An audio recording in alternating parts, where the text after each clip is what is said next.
Ya, bismillahirrahmanirrahim. Assalamualaikum warahmatullahi wabarakatuh. Selamat siang adik-adik mahasiswa yang dirahmati Allah. Bagaimana puasanya? Tetap lancar ya. Ya, saya harap semuanya tetap sehat dan semangat mengikuti perkuliahan fikih muamalah. Alhamdulillah Allah sudah memberikan kita kesempatan untuk mengikuti perkuliahan kita kembali dalam mata kuliah fikih muamalah ini. Adik-adik sekalian, pembahasan kita hari ini mengenai konsep akad dalam fikih muamalah. Jadi minggu lalu kita sudah bahas tentang konsep amwal dan juga kepemilikan. Sekarang untuk adanya kepemilikan tersebut harus adanya akad. Jadi apa itu akad akan kita bahas sekarang. Nah, adik-adik, pada hari ini kita akan membahas beberapa sub pokok pembahasan seperti pengertian akad, kemudian rukun dan syarat akad, macam-macam akad, berakhirnya akad. Oke, langsung saja ya, kita mulai dari pengertian akad.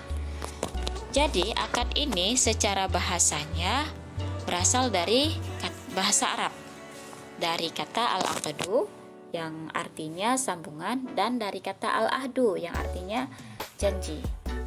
Nah, secara bahasa, akad sering disebut sebagai arabatu baina atrafi syai', sawaun akana rabatan hisiyan au ma'nawiyan min janibi wahidin au min janibaini. Arti dari kata ini adalah akad ini merupakan ikatan antara pihak-pihak, baik ikatan itu secara konkret, secara hakiki atau secara abstrak, maknawi, yang berasal dari satu pihak atau kedua belah pihak. Jadi akad itu boleh berasal dari satu pihak, nanti ada penjelasannya. Contohnya seperti apa. Sedangkan secara terminologi fikih, secara istilah, pengertian akad ini terbagi ke dalam dua jenis, yaitu pengertian akad secara umum dan juga pengertian akad secara khusus. Pengertian akad secara umum merupakan kullu ma azamal mar'u ala fi'lih sawaun sadara min iradatin munfaridatin kal waqfi au ihtaja ila iradataini fi insya'ihi kal bai', yang artinya segala yang diinginkan manusia untuk mengerjakannya baik bersumber dari keinginan pribadi seperti wakaf atau sumber dari kedua belah pihak, contohnya seperti jual beli.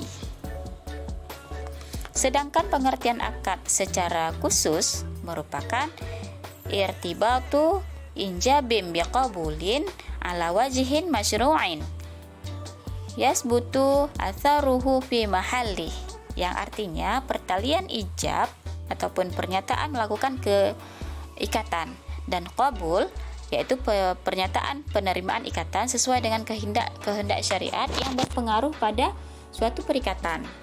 Jadi, dari beberapa istilah ini, dari beberapa pengertian ini dapat kita simpulkan bahwa akad itu merupakan hubungan antara ijab dan kabul dengan cara yang dibolehkan oleh syariat yang mempunyai pengaruh secara langsung terhadap suatu yang diikatkan atau ditransaksikan. Jadi ketika kita ingin melakukan kerjasama, ketika kita ingin melakukan transaksi, itu semua dimulai dari akad.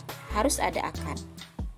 Ya, yang membuat suatu transaksi sah adalah akad. Yang membuat suatu transaksi tidak sah juga berasal dari ketidakadanya akad. Langsung saja kita lanjut ke pembahasan yang kedua, yaitu rukun dan syarat dari akad. Nah, menurut As-Siddiqi ada 4 komponen pembentuk akad. Jadi, untuk membentuk sebuah akad harus ada 4 komponen ini. Yang pertama harus ada al-aqidain, harus ada pelaku, harus ada subjeknya. Kemudian harus ada mahalul aqdin, mahalul aqdu, yaitu harus ada objek, harus ada barang yang diakadkan. Kemudian harus ada maudhu'ul aqdu, dan untuk poin yang ketiga ini ada ulama yang membolehkan tidak ada. Ya, harus ada tujuannya. Tujuan dari akad ini untuk apa? Kemudian yang keempat harus ada siqatal aqdu, harus ada ijab dan kabul.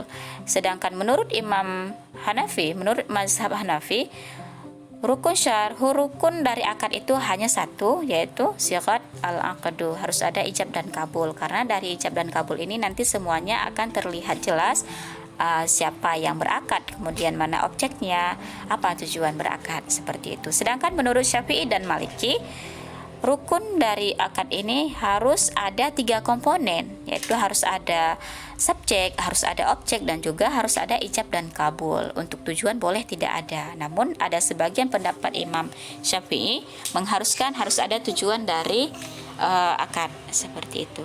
Nah, kita lihat sekarang apa saja sih syarat dalam akad. Nah, adik-adik sekalian, ada 2 macam syarat. Yang pertama ada syarat syar'i dan yang kedua ada syarat ja'li. Nah, untuk syarat syar'i ini merupakan syarat yang ditetapkan oleh dalil-dalil syara' atau sering disebut sebagai syarat in'iqad. Nah, syarat syar'i ini terbagi lagi ke dalam 2 jenis, yaitu ada syarat umum dan ada syarat khusus. Nah, syarat umum ini merupakan terpenuhinya syarat al-aqdi, al-aqid, ya harus ada subjek, kemudian syarat adanya objek, syarat adanya sigat ataupun ijab kabul. Sedangkan syarat khusus, ini merupakan yang dipenuhinya itu adalah dalam sebagian akad, bukan dalam akad yang lain. Ya, contohnya seperti adanya saksi dalam akad nikah dan serah terima harta. Untuk transaksi yang lain kan tidak ada, ya. Untuk jenis akad yang lain tidak ada saksi. Nah, sedangkan untuk akad nikah harus ada saksi. Dan yang kedua yaitu syarat ja'li. Nah, apa itu syarat ja'li? Syarat ja'li ini merupakan syarat yang ditentukan sendiri oleh pihak-pihak yang berakad. Contohnya gini, ketika kita ingin mewakafkan tanah, maka boleh kita tentukan syarat apa saja terhadap harta wakaf kita. Jadi, syarat-syarat yang kita tentukan tersebut itu termasuk ke dalam syarat ja'li. Nah, apa sih konsekuensi hukum dari suatu akad? Nah, ada 3 konsekuensi hukum dari suatu akad.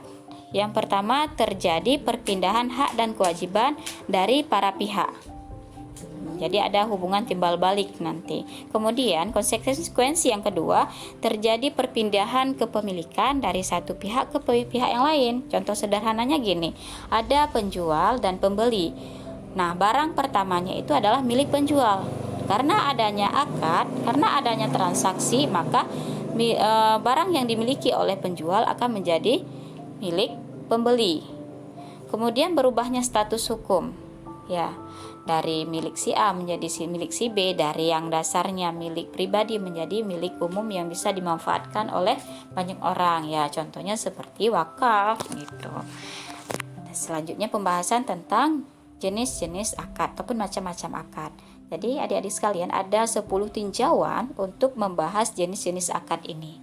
Yang pertama, ditinjau dari segi sah dan tidak sahnya suatu akad.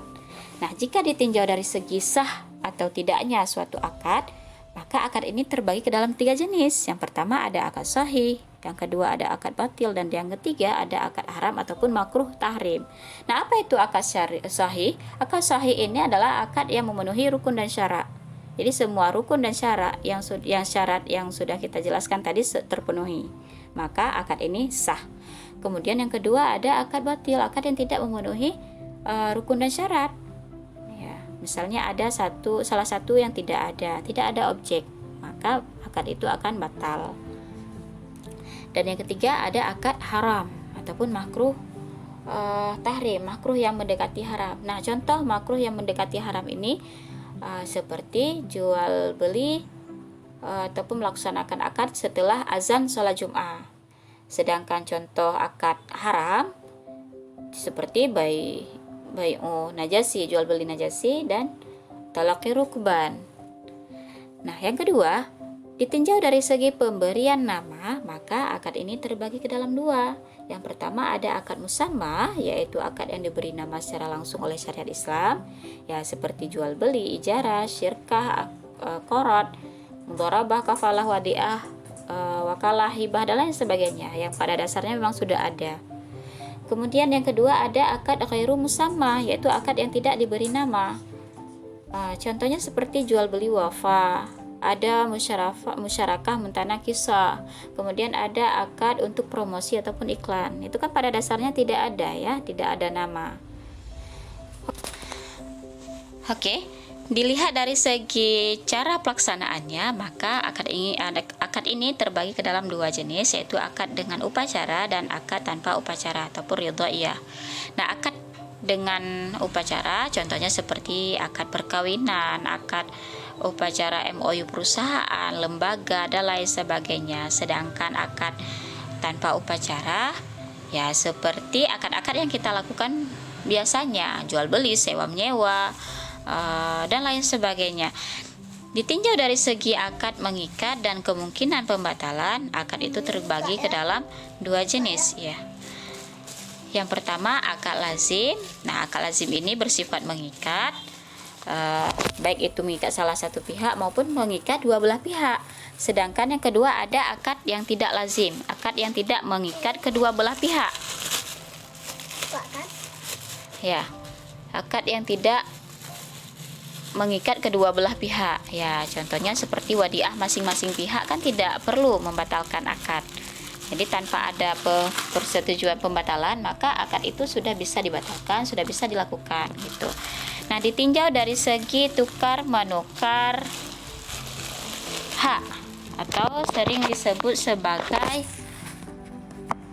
tabadul hukuk, maka akad itu terbagi ke dalam tiga jenis.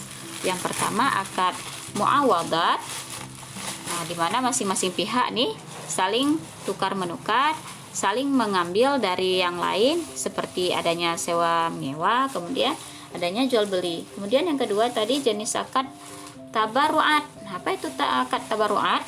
Akad tabaruat ini merupakan pemberian atau bantuan sepihak. Ya, contohnya seperti hibah. Nah, contohnya seperti hadiah ataupun wakaf. Nah, dan yang ketiga yaitu tabaruat ke muawadat. Nah, bagaimana itu penjelasannya? Nah, maksud dari tabaruat ke muawadat, akad yang pada mulanya tabaruk, pada dasarnya untuk tolong menolong, kemudian ada imbalannya. Contohnya seperti kafalah yang ada imbalannya, dan wadiah yang ada imbalannya. Oke. Yang keenam, ditinjau dari segi pertukaran atau penanggungan, maka akad itu terbagi ke dalam dua jenis, yaitu akad tabaduli dan akad takafuli. Nah, akad tabaduli ini adalah akad yang di dalamnya ada pertukaran seperti jual beli dan ijarah. Sedangkan akad takafuli, akad yang bentuk dan akibat saling menanggung ataupun saling menolong, seperti akad pada asuransi syariah. Oke, kita lihat dah poin yang ke-7 ya. Ya, yang ke-7 yaitu dilihat dari segi akibat akad. Maka akad itu terbagi ke dalam tiga jenis, ada akad munjis, ada akad mu'allaq dan akad mudhaf. Nah, akad munjis ini merupakan akad yang realisasinya dilaksanakan langsung setelah selesainya akad. Sedangkan akad mu'allaq, akad yang pelaksanaannya tergantung syarat. Dan akad mudhaf, akad yang realisasi pelaksanaannya ditangguhkan waktu. Jadi ada waktu-waktu tertentu baru suatu akad itu sah, seperti itu. Kemudian ditinjau dari segi segera dan keberlangsungan, maka akad terbagi ke dalam dua jenis. Ya, akad ini terbagi ke dalam dua jenis. Yang pertama ada akad fauriyah. Nah, akad fauriyah ini merupakan akad yang pelaksanaannya tidak memerlukan waktu yang lama. Dan yang kedua ada akad istimrar. Nah, akad istimrar ini hukum akadnya terus berjalan sampai adanya pembatalan hukum. Terus berjalan. Jika memang seorang muakid sudah meninggal dunia, maka akad itu akan berjalan sepanjang masa. Alhamdulillah. Nah, ditinjau dari segi sifat benda, maka akad ini terbagi ke dalam dua jenis, yaitu akad ainiyah dan akad ghairu ainiyah. Akad ainiyah ini merupakan akad yang disyaratkan adanya penyerahan barang. Jadi harus ada objeknya langsung yang diserahkan, yang dihadirkan di depan mata, karena akad ini berlaku untuk penyerahan barang. Contohnya jual beli sepeda motor. Jadi sepeda motornya itu akan langsung diserahkan. Harus ada ainnya. Sedangkan akad ghairu ainiyah, akad ini akad yang tidak disertai penyerahan barang. Contohnya seperti akad amanah, akad wakalah. Itu kan tidak ada barang yang diserahkan. Tetapi ada akad yang terjadi. Dan yang terakhir ditinjau dari segi disyariatkan atau dilarang. Maka akad itu terbagi ke dalam dua jenis loh adik-adik.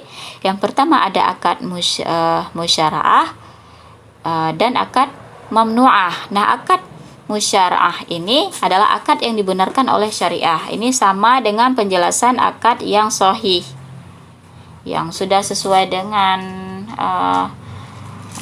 mempunyai rukun sesuai dengan rukun dan syarat, kemudian ada keabsahan hukumnya seperti itu. Sedangkan akad mamnu'ah merupakan akad-akad yang dilarang oleh syariah. Jadi segala bentuk akad yang dilarang oleh syariah maka itu juga diharamkan secara akadnya. Maka akad itu tidak sah. Kita lanjutkan ya. Nah, adik-adik sekalian, bentuk-bentuk dalam akad ini ada dua ya. Bentuk akad dalam muamalah ada dua, sosial atau bisnis. Kemudian yang pertama ada akad tabaruk ya. Akad tabaruk ini adalah akad sosial. Contohnya seperti transaksi yang digunakan untuk tujuan saling tolong menolong dalam rangka berbuat kebajikan. Jadi tidak ada keuntungan dalam transaksi ini. Non for profit transaction, contohnya seperti qorot, wadiah, wakalah, kafalah, rahan, hiwalah, ja'alah. Sedangkan yang kedua ada akad yang dikhususkan untuk bisnis. Ya, sering disebut sebagai akad tijarah. Nah, akad tijarah ini merupakan transaksi yang digunakan untuk mencari keuntungan bisnis. Atau sering disebut sebagai for profit transaction. Jadi dilakukan akad ini memang untuk keperluan bisnis dan untuk mendapatkan keuntungan, dan itu juga dibolehkan. Contohnya seperti murabahah, salam, mudharabah, ijarah, IMBT dan lain sebagainya. Banyak sekali contoh-contoh dari akad tijarah ini. Nah, sekarang kita lihat nih, akad sudah terjadi. Apakah akad itu akan berakhir atau tidak? Ya, jawabannya iya. Jadi apa saja yang menyebabkan berakhirnya suatu akad? Jadi ada 4 ketentuan berakhirnya akad. Yang pertama, berakhir masa berlaku akad. Apabila akad itu memiliki tenggang waktu. Kemudian yang kedua, dibatalkan oleh pihak-pihak yang berakad. Apabila akad itu mengikat. Ya, akad yang lazim tadi ya. Akad yang mengikat. Jadi suatu kerjasama juga bisa dibatalkan ketika mereka tidak ingin lagi melanjutkan kerjasamanya. Maka yang dibatalkan itu adalah akadnya. Ketika akad dibatalkan, maka kerjasama pun akan batal. Kemudian yang ketiga, dalam suatu akad yang bersifat mengikat, akad dapat berakhir apabila, ini ada ketentuan-ketentuannya, akad itu fasid, akad itu rusak, tidak memenuhi syarat, mengandung unsur riba, kemudian berlaku khiyar syarat ataupun khiyar aib. Dan yang kedua, akad itu tidak dilaksanakan oleh satu pihak yang berakad. Sudah kita buat kerjasama, rupanya tidak, salah satu di antara kita itu tidak melakukan kerjasama itu, maka akad itu bisa dibatalkan juga. Kemudian yang keempat, telah tercapai tujuan akad itu secara sempurna. Itu ketentuan-ketentuan akad dapat berakhir di mana akad itu bersifat mengikat. Dan berakhirnya suatu akad yang keempat yaitu wafat salah satu pihak yang berakad. Nah, seperti itu teman-teman. Oke, cukup sekian pembahasan kita hari ini. Jika ada yang ingin ditanyakan, silahkan bertanya di grup, akan kita diskusikan bersama. untuk konsep akad ini. Jadi untuk konsep akad ini bertanyalah tentang materi akad apapun itu. Silahkan bertanya saja di grup, kemudian nanti akan kita diskusikan. Sekian, terima kasih saya ucapkan kepada teman-teman sekalian, dan mohon maaf atas segala kekurangan. Subhanakallahumma wa bihamdika asyhadu an la ilaha illa anta astaghfiruka wa atubu ilaik. Wassalamualaikum warahmatullahi wabarakatuh.